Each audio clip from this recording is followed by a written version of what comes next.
persons.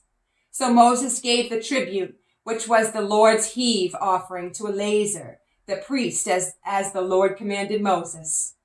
And from the children of Israel's half, which Moses separated from the men who fought, now the half belonging to the congregation was 337,500 sheep, 36,000 cattle, 30,500 donkeys, and 16,000 persons.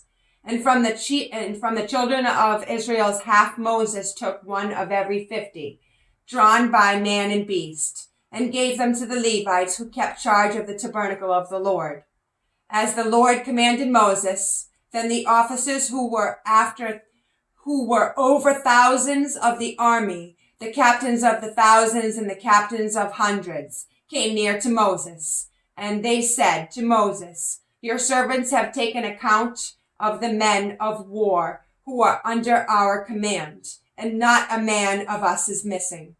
Therefore we have brought an offering for the Lord, what every man found in the ornaments of gold, armlets and bracelets and signet rings and earrings and necklaces, to make atonement for ourselves before the Lord." So Moses and Eleazar the priest received the gold from them, all the fashioned ornaments, and all the gold of the offering that they offered to the Lord, from the captains of thousands and captains of hundreds, was 16,750 shekels.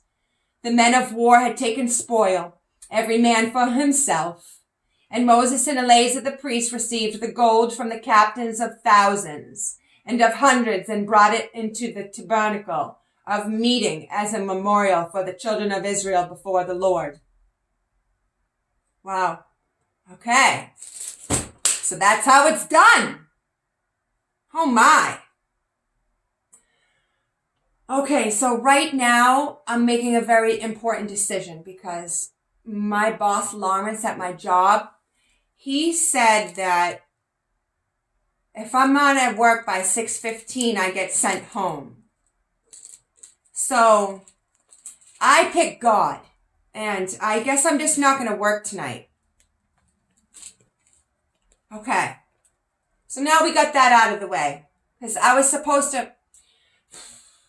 So I left these earrings at my job, so I had to go to the job to get the earrings. And okay, so money's not everything, okay? It's just not, you guys. It's really not. You know, I'm going to pick Jesus. Okay, so now let's see. Oh, Lord, please let Lawrence let me stay. I'm just going to be a little bit late. I have to do this business. I'm not going to stop in the middle of my broadcast because I should have planned this more correctly. Anyways, let's see if Lawrence is merciful. Hopefully he'll be merciful because it's Thursday night and, I make a lot of money. I work on tips. Okay, so let's just continue, okay? And when I get there and we'll see what happens when I get there. Or I'll just call him first and be like, "Hey, can I come in or should I stay home?" I hope he says come in. All right, so now, all right, let's go back to here. Okay. So the Lord isn't done teaching his children. Okay? In Numbers chapter 17, it teaches about the budding of Aaron's rod. In chapter 18, you can read about the duties of... Oh, I read this one. Oh, okay. So, here we go.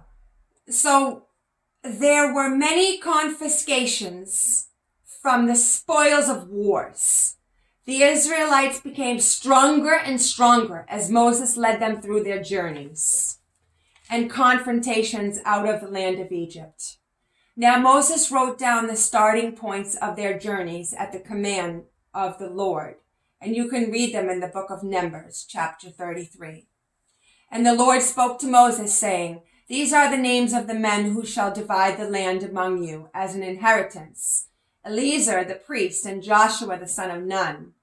All throughout the book of Numbers, you can read about the appointed boundaries the Lord commanded Moses to encamp and make their own. There were cities of refuge. The The Lord commanded Moses to give the land as an inheritance by lot to the children of Israel.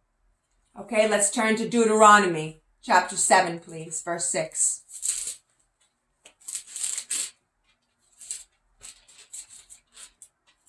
Hey, at least I won't get fired. I'll just not be able to work tonight. Oh, Lord, please let Lawrence be merciful. Lawrence is Italian. He doesn't play. He's serious.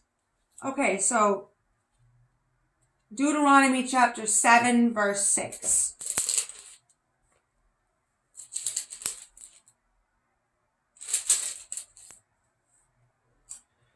All right. For you are a holy people to the Lord your God. The Lord your God has chosen you to be a people for himself, a special treasure above all the peoples of the face of the earth. The Lord did not set his love on you, nor choose you because you were more in number than any other people, for you were the least of all peoples.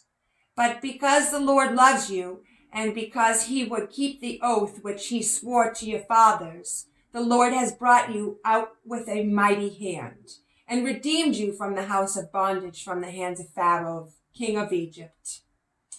Therefore know that the Lord your God, he is God, the faithful God who keeps covenant and mercy for 1,000 generations, with those who love him and keep his commandments, and he repays those.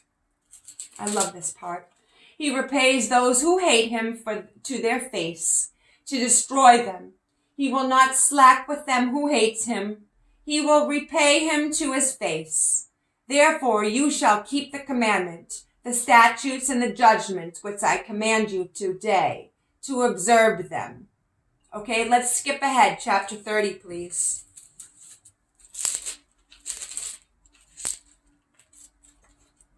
Verse 19. Okay, I call heaven and earth as witnesses today against you, that I have set before you life and death, blessing and cursing. Therefore choose life, that both you and your descendants may live, that you may love the Lord your God, that you may obey his voice, and that you may cling to him. For he is your life and the length of your days, and that you may dwell in the land which the Lord swore to your fathers, to Abraham, Isaac, and Jacob, to give them. All right? You can read in Deuteronomy chapter 32, the Songs of Moses. It is a beautiful account of the love and guidance Almighty gave to Moses to instruct, which then created hearts seeking after God in the people of Israel. Okay, let's turn to Deuteronomy chapter 32, please.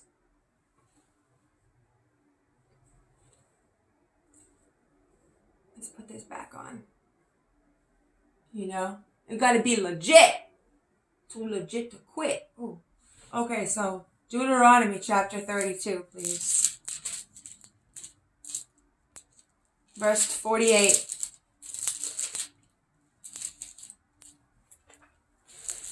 Okay.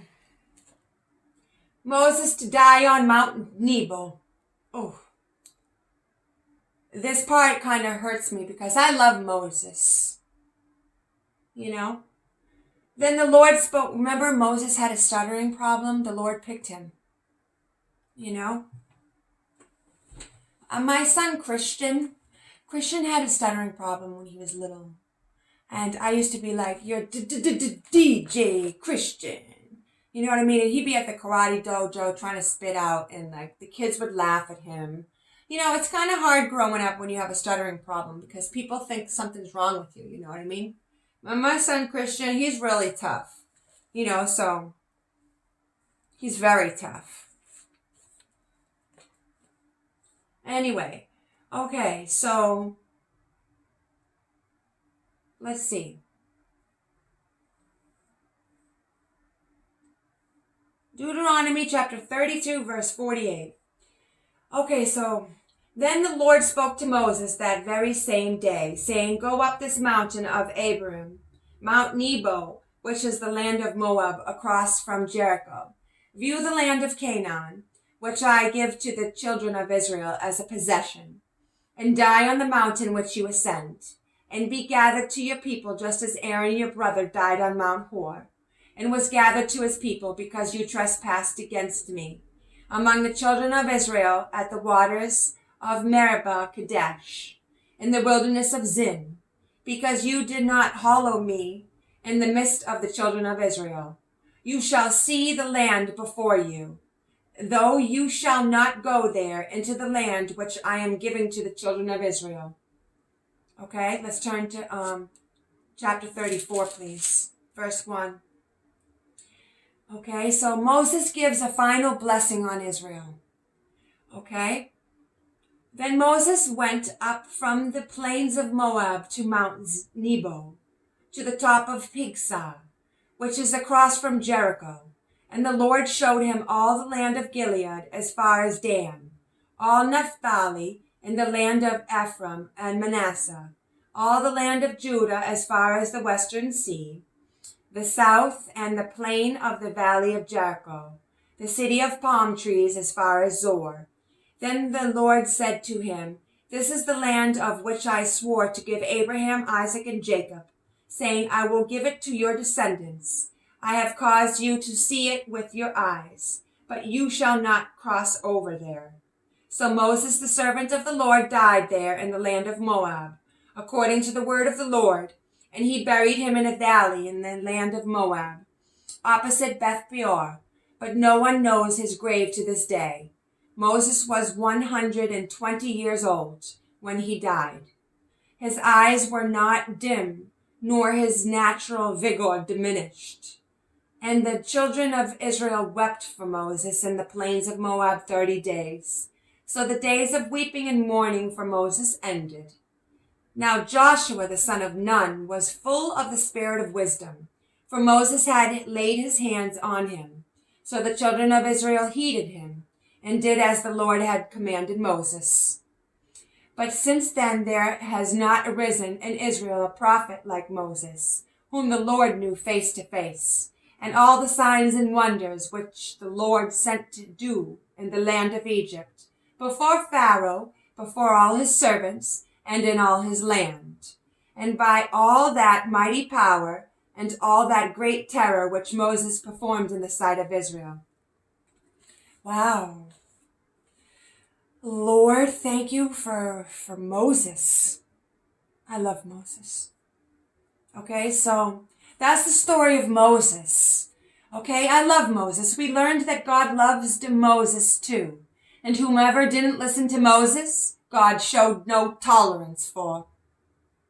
When God chooses a leader to display his will, we need to listen to God's chosen. Moses took orders face to face with Almighty. And when Moses struck that rock twice, Almighty became vexed with Moses for submitting to the complaining, ungrateful people and not to his Creator, the great I Am. There are always consequences for turning your back on God and listening to mere people. Let's submit to God and serve Most High at all costs, saints. For God is looking for us to do his will. And we want to make God proud, okay? All right. So the next kid in the Bible is Samson. Samson is the story about the strongest man that ever lived. Let's turn to Judges, chapter 13, please.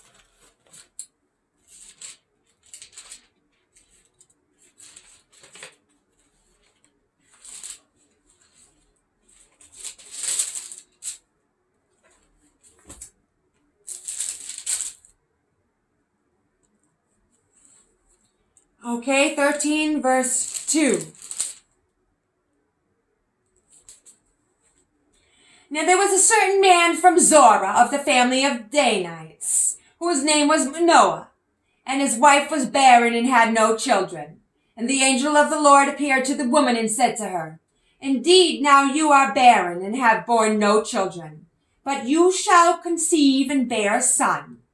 Now therefore, please be careful not to drink wine or similar drink, and not to eat anything unclean. For behold, you shall conceive and bear a son, and no razor shall come upon his head. For the child shall be a Nazarite to God from the womb, and he shall begin to deliver Israel out of the hand of the Philistines. All right? So God uses Samson, okay, to show his mighty power against the Philistines. Okay? So Samson's mother told Manoah. Samson's father, an angel of the Lord, appeared to Manoah and tells him, yes, this is true. Manoah and his wife offered the angel of the Lord a goat in grain offering in Judges 13. So Samson grows up. Okay? Oh, here we go. Judges 13. Okay? Verse 19, please. So Manoah took the young goat and the grain offering and offered it up the rock to the Lord. And he did a wondrous thing while Manoah and his wife looked on. It happened as the flame went up toward heaven from the altar. The angel of the Lord ascended in the flame of the altar. When Manoah and his wife saw it, they fell on their face to the ground. When the angel of the Lord appeared no more to Manoah and his wife, then Manoah knew that he was the angel of the Lord. Wow. Okay? So Samson grows up. He desires a Philistine girl as his wife. Judges 14, chapter 14, verse 1.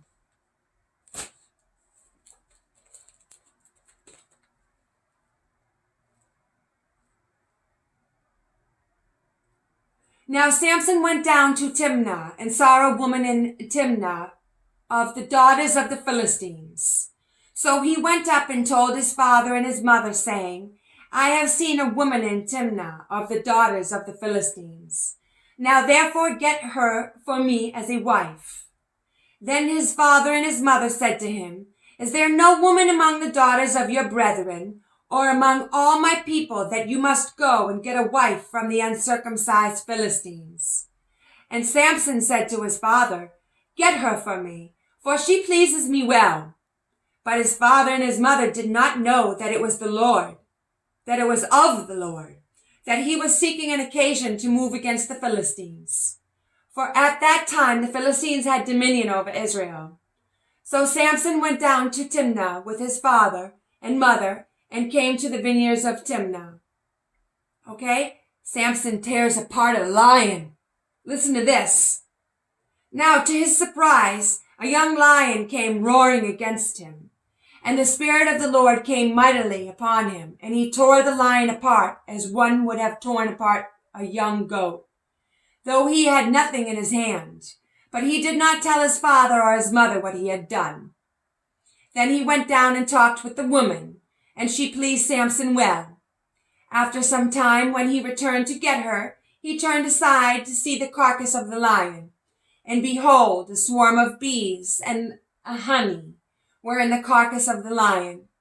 He took some of it in his hands and went along eating. When he came to his father and his mother, he gave some to them, and they also ate. But he did not tell them that he had taken the honey out of the carcass of the lion. So his father went down to the woman, and Samson gave a feast there, for young men used to do. And it happened, when they saw him, that they bought 30 companions to be with him. Samson tells a riddle. Then Samson said to them, Let me compose a riddle to you. If you can correctly solve and explain it to me within the 7 days of the feast, then I will give you 30 linen garments and 30 changes of clothing. But if you cannot explain it to me, then you shall give me 30 linen garments and the 30 changes of clothing. For they said to him, Pose your riddle that we may hear it. So he said to them, Out of the eater came something to eat, and out of the strong came something sweet. Now for 3 days they could not explain the riddle. Okay, but it came to pass on the 7th day that they said to Samson's wife, entice your husband that he may explain the riddle to us, or else we will burn you in your father's house with fire. Whoa.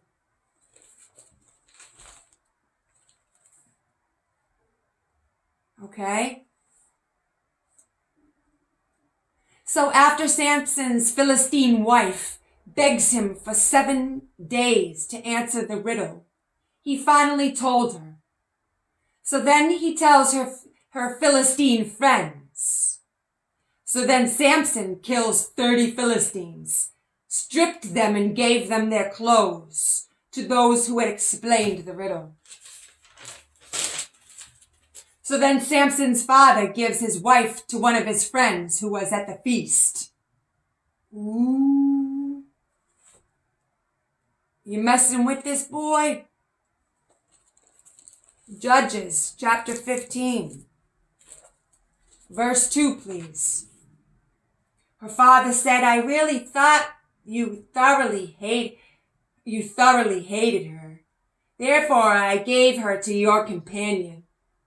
Is not her younger sister better than she? Please take her instead. And Samson said to them, this time I shall be blameless regarding the Philistines if I harmed them. Then Samson caught 300 foxes and took torches, turned the foxes tail to tail, and put a torch between each pair of tails. When he had set the torches on fire, he let the foxes go in the standing grain of the Philistines, and burned up both the shocks and the standing grain, as well as the vineyards and olive groves. Then the Philistines said, who has done this? And they answered, Samson, son-in-law of Timnite, because he has taken his wife and given her to his companion.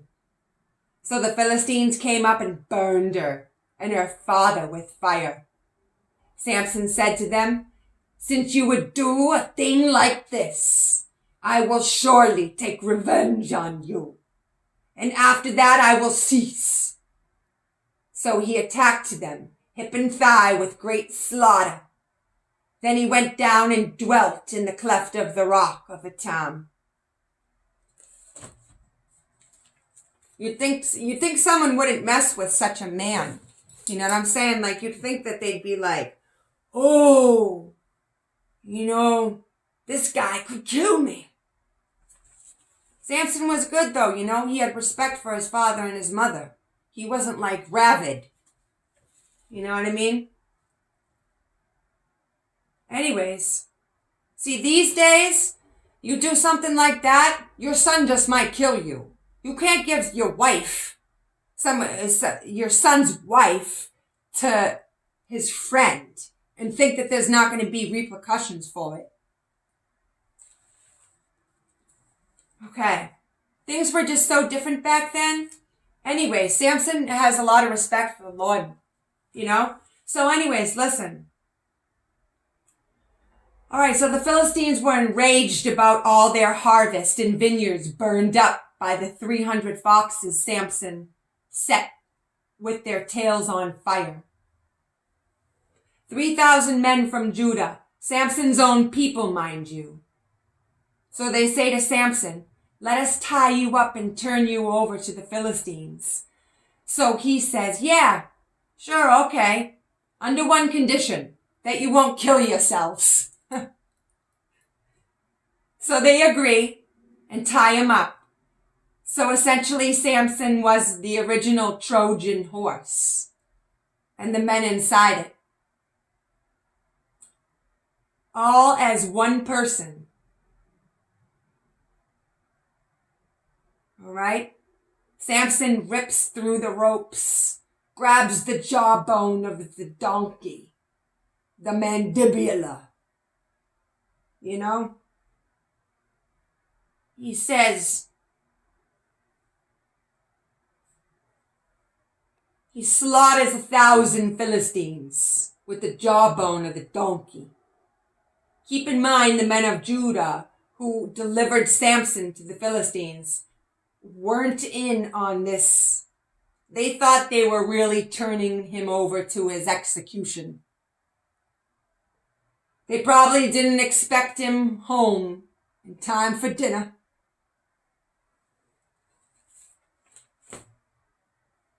Judges 15. Verse 18, please.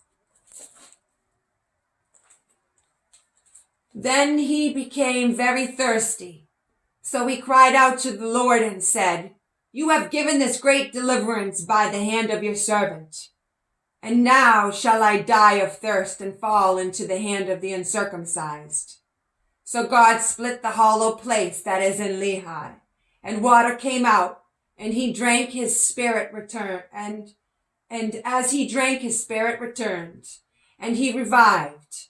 Therefore he called its name En-Hakkore, which is Lehi to this day. And he judged Israel 20 years in the days of the Philistines. All right? So then, Samson, this guy's just like, I'm the man. He goes and finds himself a prostitute, a whore. Listen to this. Samson and Delilah. Chapter 16, verse 1. Now Samson went to Gaza and saw a harlot there, and went in unto her. And when the Gazites were told, Samson has come here, they surrounded the place and lay in wait for him all the night at the gate of the city. They were quiet all night, saying in the morning, when it is daylight, we will kill him. And Samson lay low till midnight.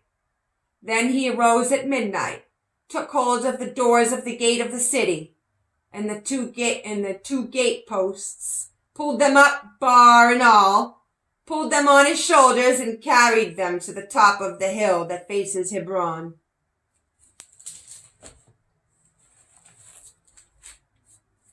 So Samson loved this woman, Delilah. Well, Delilah loved money and was offered 1,100 pieces of silver by the Philistines, Samson's enemies, to find out where his strength lays. Judges chapter 16, verse 16, please.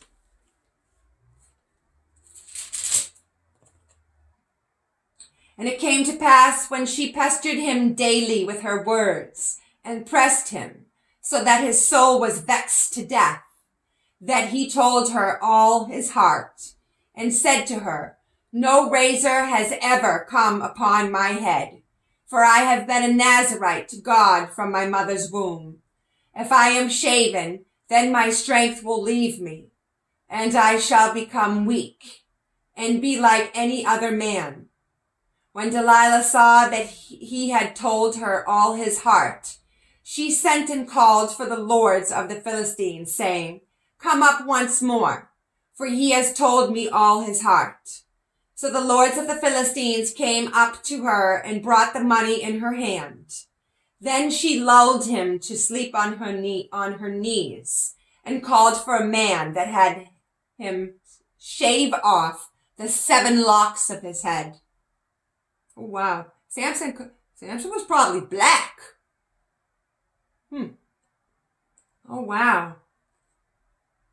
All right, so 7. 7's the number of completion, people. So it's kind of ironic that he had 7 locks woven in his head. You know what I'm saying? And then they come and they shave it off. Then she began to torment him, and his strength left him. And she said, The Philistines are upon you, Samson. So he awoke from his sleep and said, I will go out as before at the other times and shake myself free. But he did not know that the Lord had departed from him. Dun, dun, dun. Then the Philistines took him and put out his eyes, gouged his eyes out, and brought him to Gaza. They bound him with bronze fetters. He became a grinder in the prison. However, the hair of his head began to grow again after it had been shaven. Now the lords of the Philistines gathered together to offer a great sacrifice to Dagon, their god, and to rejoice, and they say, "Our God has delivered into our hands Samson, our enemy."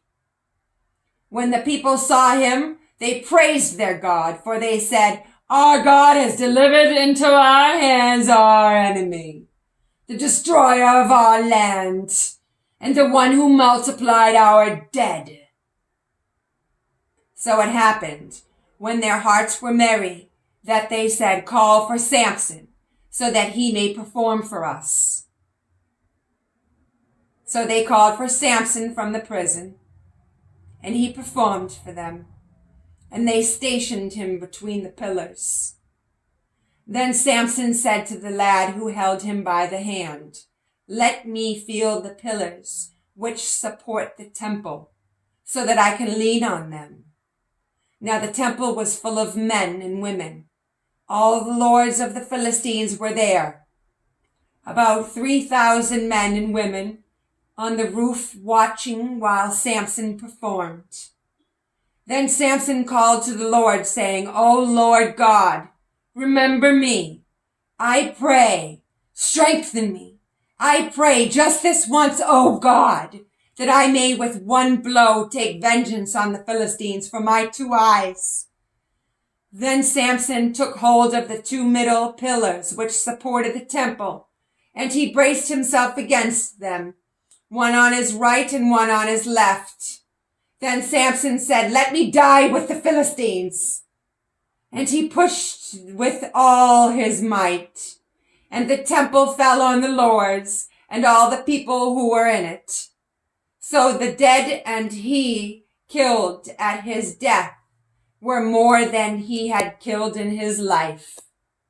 And his brothers and all his father's household came down and took him and brought him up and buried him between Zor and Eshtaol in the tomb of his father Manoah. He had judged Israel 20 years.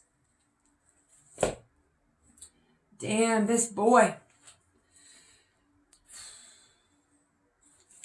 The Lord, he doesn't like prostitution. Delilah was, this beautiful, who knows what she looked like. This beautiful woman. He was like, and I had a friend too. I watched a video of when I was researching this Delilah and Samson event. And you know what he said? He said, Samson walked 25 miles because all the land had learned about how beautiful and how great she was at her job. Whatever. Anyways, I'm glad that the Lord was merciful on Samson before his dying day. All right, so what have we learned, my mighty saints? Not to be